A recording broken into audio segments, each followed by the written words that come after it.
കണ്ടില്ലേ ആന. ഈ ആനയുടെ പേര് പാഞ്ചാലി. പാഞ്ചാലി. നമ്മുടെ ഈ ആന തന്നെയാ ഇത് ഇവിടെ കയ്യിൽ കൊത്തി വെച്ചിട്ടുണ്ട് പാഞ്ചാലി. ഒന്നുമില്ലേ ആനക്ക് കൊടുക്കാൻ? ഒന്നുമില്ല. അപ്പൊ ഇതെന്തത്? അത് പൈസ കൊടുത്ത ആനയുടെ വയറ്റിൽ അതിലുള്ള കാശു ആ പാപ്പാനോട് പോയി വാങ്ങിച്ചു കൊടുക്കും. കൊടുക്കുവോ? എന്തായാലും കയ്യിലിരിക്കട്ടെ, നമുക്ക് കൊടുക്കാട്ടെ. ആന എങ്ങനെയുണ്ട്?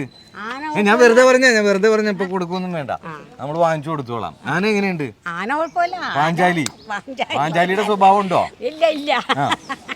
അല്ല ആന എനിക്ക് ഇഷ്ടപ്പെട്ടു. എനിക്ക് ആനേനെ കണ്ടാൽ ആനയുടെ അടുത്ത് ഞാൻ മാറില്ല. ഇതാണ് മൃഗങ്ങളൊക്കെ പാവാണ്. മനുഷ്യനെ ഏറ്റവും കൂടിയത്. മനുഷ്യനാണ് ഏറ്റവും കൂടിയത്. അതെല്ലേ?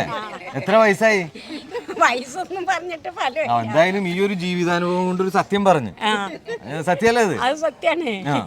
മനുഷ്യനെ കൂടി. ഇവിടെ നീ ഇതാരത്? അതെന്റെ മരുമോളാ ഇത്. എങ്ങനെയുണ്ട്? പറയണെങ്കി ഇപ്പൊ പറയാം. എങ്ങനെയുണ്ടെന്നാ?